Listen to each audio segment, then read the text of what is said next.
João capítulo 8, verso 1, a Bíblia nos diz o seguinte: Jesus, entretanto, foi para o Monte das Oliveiras. De madrugada, voltou novamente para o templo, e todo o povo ia ter com ele, e ele, assentado, os ensinava. Os escribas e fariseus trouxeram à sua presença uma mulher surpreendida em adultério, e fazendo-a ficar de pé no meio de todos, disseram a Jesus: Mestre, esta mulher foi apanhada em flagrante adultério, e na lei nos mandou Moisés que tais mulheres sejam apedrejadas. Tu, pois, que dizes? Veja só, é importante que, para que compreendamos alguns detalhes da história, como eu disse aqui antes, primeiro, se colocar no lugar do personagem. Segundo, eu preciso tentar imaginar o que está se passando aqui na cena, como que era o local. Aqui era a porta do templo. A Bíblia fala que Jesus, depois que voltou do Monte das Oliveiras, foi para o templo. Era de manhãzinha. O povo ficou sabendo, Jesus está lá. E eu já até contei aqui que Jesus, quando vai para um lugar, principalmente no auge do seu ministério, a turma vai atrás, as multidões se aglomeram. E aqui não é diferente. Jesus na porta do templo. E a porta do templo, nós temos aqui um chão provavelmente de terra, quem sabe bem parecido com esse que nós temos aqui ao lado. Jesus assentado, quem sabe em cima de um banquinho ou em cima de alguma coisa, começa a ensinar as multidões, começa a ensinar o povo. E lá de longe começa a se ouvir um grito desesperado de uma mulher pecadora, mas ao redor dela um grupo de homens, escribas e sacerdotes, bem vestidos, homens bem reconhecidos na sociedade, e vem meio que arrastando, sacudindo aquela mulher, jogando de um lado para o outro, e ela meio que fazendo força que não queria ir, mas mesmo assim era empurrada, era jogada, a roupa meio que ia rasgando, e ela ia sendo levada até a porta do templo. Pensa que foi por um acaso? Olha que acaso, né? Como muitos costumam até achar que o destino tem que ser os acasos. Cristão que é cristão, ele não acredita em acaso, ele não acredita em sorte. Cristão que é cristão acredita em providência de Deus, e nada mais que isso. E ali não era um acaso, não era uma coisa que aconteceu assim, olha que acaso, Jesus estava ali e levaram uma mulher quando Jesus estava bem pregando. Não, foi de propósito, queriam levar aquela mulher para Jesus, porque esse era o momento que na linguagem popular nós chamamos de sinuca de bico. Já ouviu essa expressão? A famosa sinuca de bico é quando você está numa situação em que você não tem muita saída. É aquele outro ditado que diz assim: se correr, ou se ficar, eu não sei mais. Se correr, eu não sei mais. Se correr, o bicho pega, se ficar, o bicho morre. Lembrei, obrigado, irmã Nete, que eu lembrei agora. É mais ou menos nessa situação. Se você fizer uma coisa, está errado, e se fizer outra também está errado, e aí? Porque a cena é assim agora. A mulher vem desesperada, gritando, e joga uma mulher próximo de onde Jesus estava sentado. A mulher cai, provavelmente esfolando o joelho, rasgando mais uma parte da roupa. Ela cai aos pés de Jesus e não tem coragem nem de olhar para cima, porque sabia que estava errada. E agora? Aqueles homens então dizem para Jesus: Jesus, a situação aqui é a seguinte, o que o Senhor diz? A lei manda que uma mulher que foi pega ou flagrada em adultério, ela tem que ser apedrejada. E agora? O que o Senhor diz que a gente deve fazer? Aí eu volto naquela premissa que eu disse lá no começo. Se coloca no lugar de Jesus agora. O que é que você iria responder? Esquece que você já conhece a história hoje, claro. Mas você Você fala assim, ó, a lei manda, é uma apedreja. Ou então você diz assim, não gente, tadinha da mulher, não vamos matar a mulher não, perdoa ela aí, deixa ela embora. Qualquer uma das duas respostas que Jesus desse naquele momento, estaria errado. É aquela situação, como eu disse, sinuca de bico, para onde você correr, vai dar errado, tem algum problema. Se fosse eu no lugar de Jesus, eu acho que eu ia entrar em parafuso, eu ia entrar em desespero, eu ia pôr a mão na cabeça e falar assim, sai daqui, eu não estou aguentando essa pressão toda. Mas Jesus não fez isso, porque Jesus é Jesus, Jesus é riquíssimo em sabedoria. Sobretudo Jesus era extremamente ligado ao Pai, e a resposta que o Pai desse era a resposta que sairia da boca de Jesus. E o que Jesus faz, tanto que ele diz assim, olha, quem vê a mim, vê o Pai. E a resposta que Jesus dá aqui agora é uma resposta surpreendente, porque nós temos um caso de uma mulher pega em adultério, eu repito isso. Só que tem algumas coisas por trás da história que eu começo a analisar. Por exemplo, a mulher foi pega em quê? Adultério. O ato de adulterar, nesse caso aí que ela foi flagrada, o ato de adulterar, ele acontece só com uma pessoa? Foi sozinha, sim ou não? E cadê o homem da história que também foi pego em adultério? Cadê? Cadê o homem? Talvez muitos possam estar pensando, pastor, eu acho que ele já morreu pelo caminho, ele deve ter matado pedrada pelo caminho. Negativo. Esse homem passaram a mão na cabeça, a errada está a mulher. Eu tenho falado isso aqui desde o início da semana. Às vezes nós estamos querendo viver em um momento, pensando que nós estamos vivendo naquele tempo de Jesus ainda, em que os homens eram extremamente preconceituosos com as mulheres, e aqui só a mulher foi julgada, o homem foi deixado de lado. Por que isso? Será que o homem é melhor do que a mulher? Claro que não. Será que a Bíblia ensinaria isso? Também não. E aqueles homens que levam aquela mulher até Jesus, eles vêm com sangue no olho, claro que entre aspas, mas vêm com sangue no olho para ver a justiça acontecendo. E é triste ver esse mesmo sentimento em muita gente, às vezes na igreja.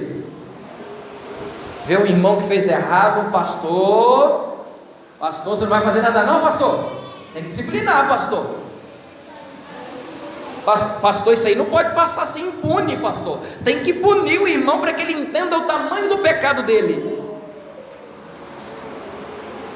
Se pecado fosse curado com punição, Jesus não precisaria vir morrer no nosso lugar. Pecado é curado com a graça de Jesus. Grava isso na tua mente. Pecado é curado com a graça de Jesus. Graça, o presente merecido que Jesus te deu, é um presente que Ele te dá sem você merecer. Acontece que a gente olha para o pecado do irmão e aponta e diz assim, olha o que ele fez, olha o tamanho do pecado dele. É porque nós estamos querendo que o foco todo vá para o erro do irmão, para que ninguém nem corra o risco de olhar para o meu pecado. Gente, todo mundo olha para o pecado lá da irmã, olha para o pecado do irmão, olha para lá, nem olha para cá não, porque se for olhar para cá tem uns podres aí que o negócio pode ficar feio. É uma transferência de responsabilidade, porque a atitude de um pecador para com outro pecador em erro, sabe qual que deveria ser? Mateus 18, a Bíblia fala, se você tem algo contra o teu irmão, vai até ele, tu e ele somente, você e ele sozinho. Você descobriu que o irmão está em pecado? Vai lá, conversa com ele, tenta salvar o teu irmão. Só que a atitude de muitos é apontar o erro e dizer assim, olha aí o que o irmão está fazendo. E o pastor é relapso, o pastor não pune não. Eu até abri um parêntese aqui para falar sobre regras e manual da igreja e tudo mais. Entenda que o manual da igreja nos diz que disciplina não é feito para punir ninguém. Disciplina foi feito para que aquele irmão tivesse o tempo hábil para resolver aquela questão, para que ele então tenha um conserto com Deus, e então, no final das contas, essa pessoa volte à comunhão com os crentes. Para que essa pessoa então tenha a vida redimida, transformada. A disciplina tem a ideia redentora, não a ideia punitiva, como muita gente pensa. Disciplina é para ajudar, não é para piorar com a pessoa. E eu não posso, a igreja não pode, você não pode, falando ainda de disciplina, aplicar a disciplina enquanto todos esses passos de Mateus 18 ainda não foram dados. Mateus 18 fala: olha, vai entre tu e ele, tenta convencer. Se não deu certo, leva o quê? Testemunha. Se não deu certo, leva para a igreja. Aí sim a pessoa pode ser disciplinada. Mas se você ainda não foi lá, não conversou, não levou testemunho com você, ainda não está em tempo. E o que queriam fazer aqui era colocar Jesus contra a parede para dizer assim: Jesus, e agora, o que você vai fazer? Se correr o bicho pega, se ficar o bicho come, e agora? O que a gente faz? E a atitude de Jesus é mais ou menos a seguinte: lembra que eu falei que o remédio para o pecado é a... Alguém lembra? É a graça. Remédio para o pecado é a graça. A Bíblia ainda diz o seguinte, verso 6: isto diziam eles tentando para terem de que o acusar, mas Jesus, inclinando-se, escrevia na terra com o dedo. Como insistissem na pergunta, Jesus se levantou e lhes disse: aquele que dentre vós estiver sem pecado, seja o primeiro que lhe atire a pedra. E tornando-se a inclinar-se, continuou a escrever no chão. Alguns estudiosos dizem que Jesus estava escrevendo ali os pecados daqueles homens que estavam acusando a mulher. Você imagina agora Jesus começando a escrever o pecado de cada um, aquele pecado que era oculto, aquele pecado que ninguém sabia, aquele pecado escondido, velado, aquele pecado gostosinho. Jesus começa a revelar. Era exatamente o que eles estavam fazendo com o pecado daquela mulher, trazendo a público, expondo aquela pecadora. E Jesus agora começa a escrever na areia. E eles insistiram: e aí, Jesus, não vai fazer nada? Jesus levanta, olha para eles e fala assim: aquele que não tiver cometido pecado, pode atirar a primeira pedra, vai lá. Quero ver. E aí isso me lembra muito um trecho da oração do Pai Nosso que nos diz o seguinte: perdoa as nossas dívidas, assim como nós perdoamos aos nossos devedores. Perdoa, Senhor, as nossas dívidas, ou perdoa os meus pecados, perdoa as minhas falhas, assim como eu tenho perdoado quem falhou comigo. Você entendeu que aqui nós estamos orando e dizendo assim: Senhor, na mesma proporção que eu perdoo o meu irmão, eu quero que o Senhor me perdoe também.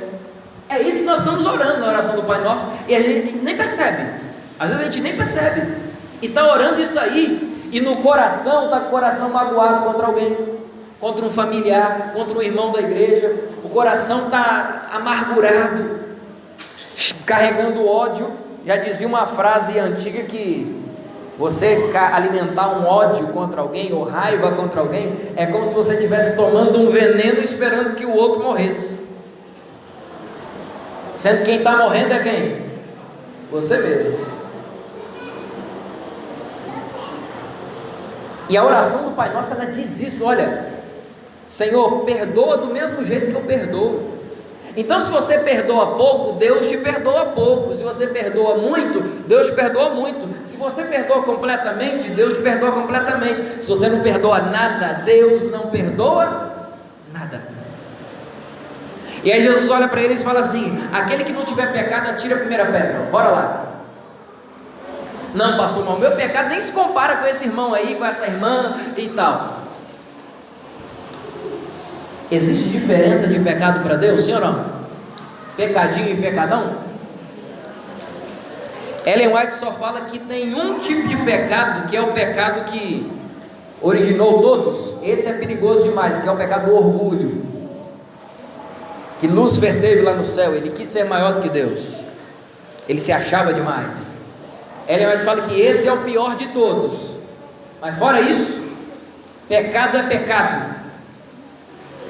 E não é porque o outro tem a tendência pecaminosa, por exemplo, para o adultério, que ele é mais pecador que você que tem a tendência pecaminosa para mentir, para você que tem a tendência pecaminosa de pegar as coisas escondidas dos outros, que você que tem a tendência pecaminosa de ou gostar de ouvir uma fofoca, que você que tem uma tendência pecaminosa de assistir vídeos na internet que não era para você assistir.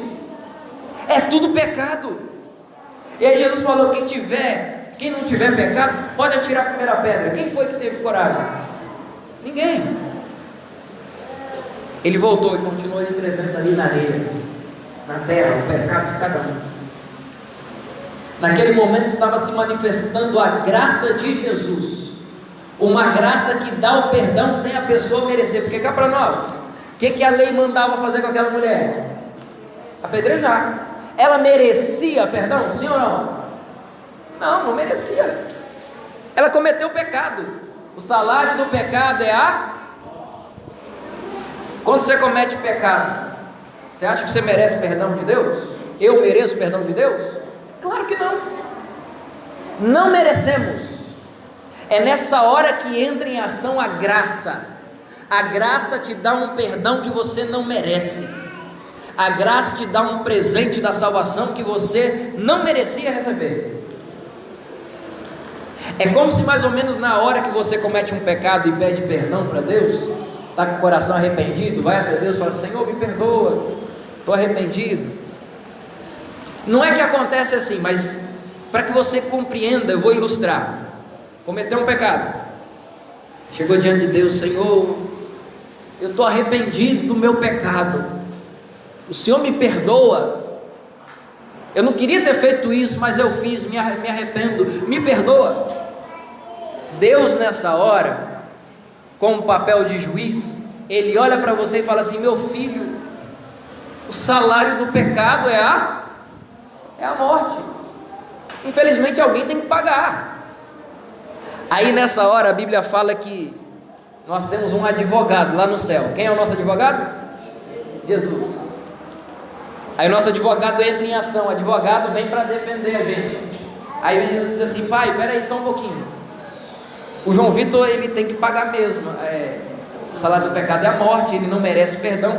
Mas deixa eu dizer uma coisa: se alguém tem que pagar, eu já paguei no lugar dele. Olha aqui as marcas nas mãos e nos pés.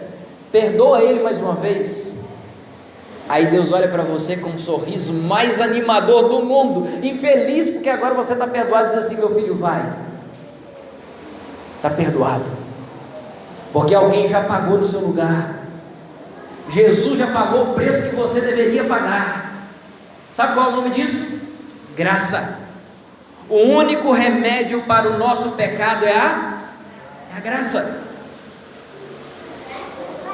E aí quando Jesus então volta a escrever na terra, o que começa a acontecer agora é o seguinte, ainda no capítulo 8,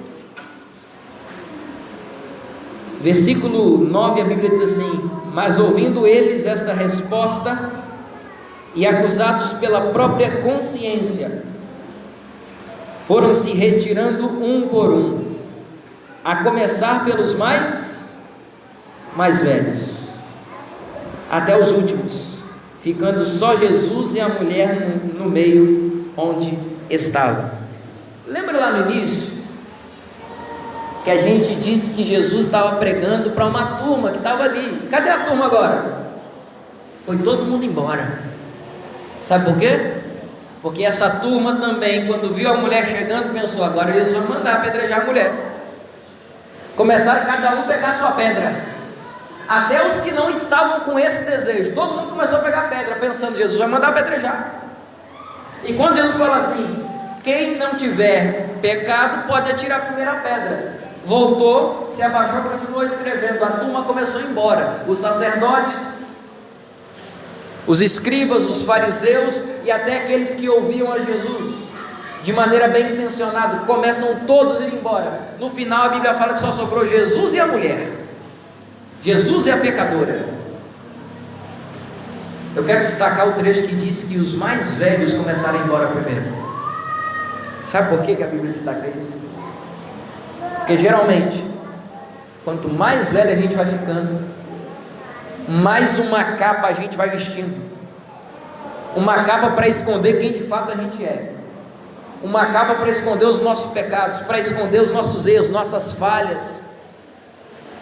Já percebeu que o jovem, ele não tem muito disso? O jovem, ele é o que é mesmo.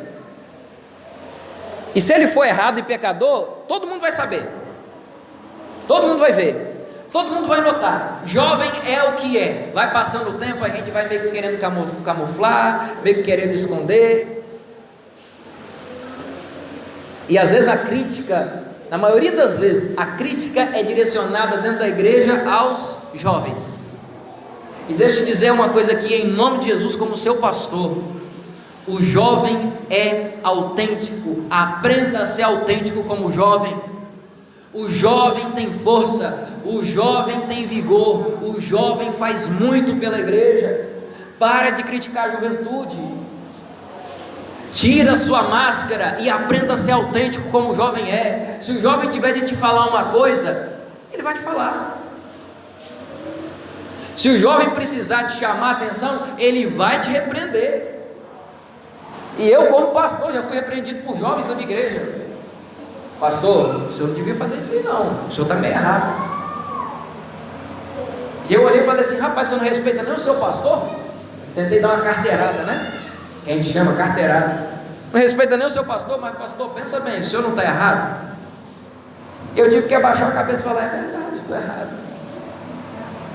Aprendamos com a juventude. Mas nesse momento agora fica a mulher e Jesus. E é aqui, quando você está a sós com Jesus, é que as coisas acontecem de verdade na sala da graça. É quando você está só você e Ele, que as coisas acontecem de verdade entre você e Jesus. Enquanto a gente está aqui no meio da multidão, em alguns momentos a gente é levado pela emoção. Ai, que pregação maravilhosa, que música maravilhosa, e a gente chora e aceita o apelo e vem aqui na frente. Mas quando vai para casa e está a sós com Jesus, a vida não mudou nada. O que Jesus espera é que as coisas aconteçam enquanto você estiver lá, você e Ele. É lá que as coisas precisam acontecer de verdade. E era agora, Jesus e a mulher, os dois a sós, é que tudo aconteceu de verdade. O que tinha daqui para trás foi só uma introdução para o principal que iria acontecer agora. E a Bíblia narra da seguinte forma o que vai acontecer nesse momento. Versículo 10: erguendo-se Jesus e não vendo a ninguém mais, além da mulher, perguntou-lhe: mulher, onde estão aqueles teus acusadores? Ninguém te condenou? Respondeu ela: ninguém, Senhor.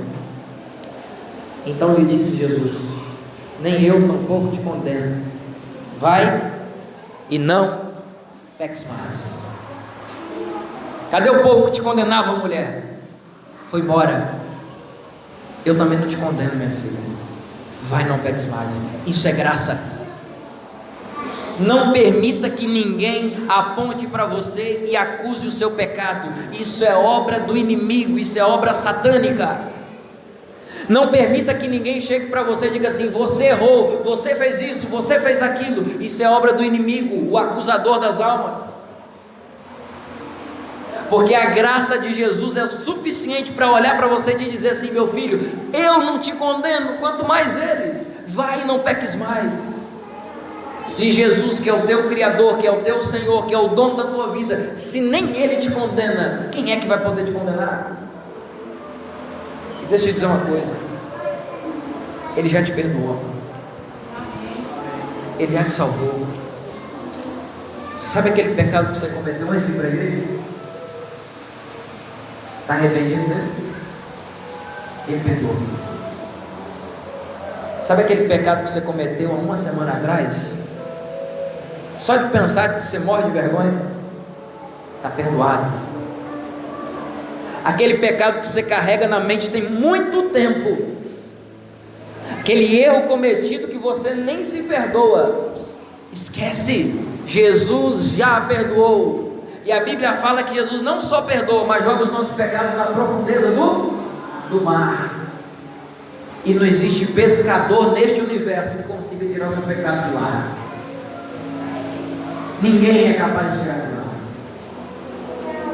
Jesus te perdoou, isso é graça.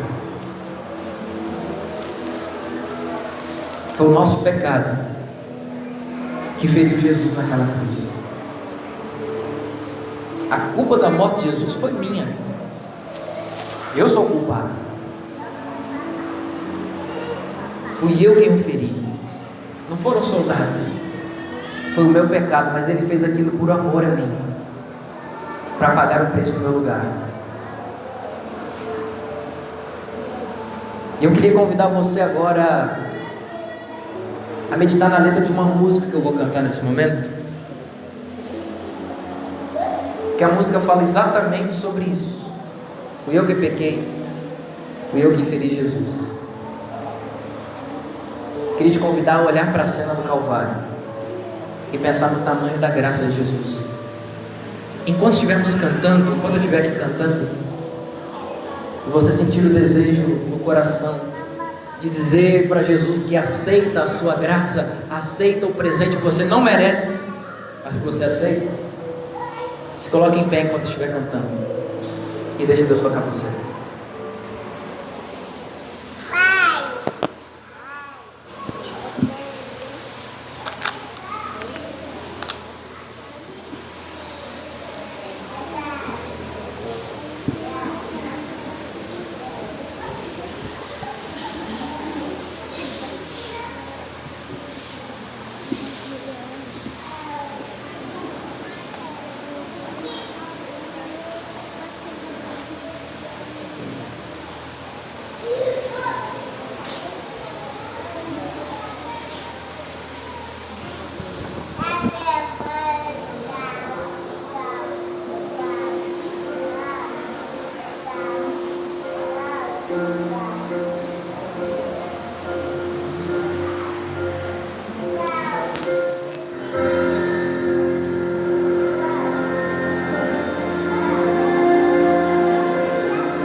Estranha diferença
Teu Cristo suportou, sem nada te pedir, Ele se entregou.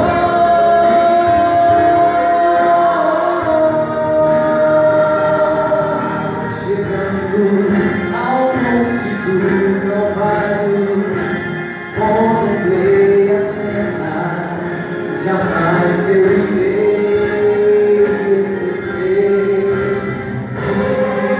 Teu Cristo abriu os braços, ser jogado no madeiro, sangrando pra morrer. Posso ver a minha alma, posso ver que foi o meu pecado, a cruz que Ele carregou, seus ombros coloquei, fui eu quem o feriu, fui eu quem o peguei, e o abandonei.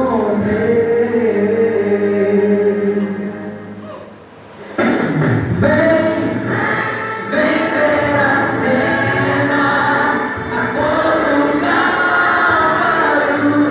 Vem ver a dor que meu Cristo suportou, sem nada te pedir, Ele se entregou.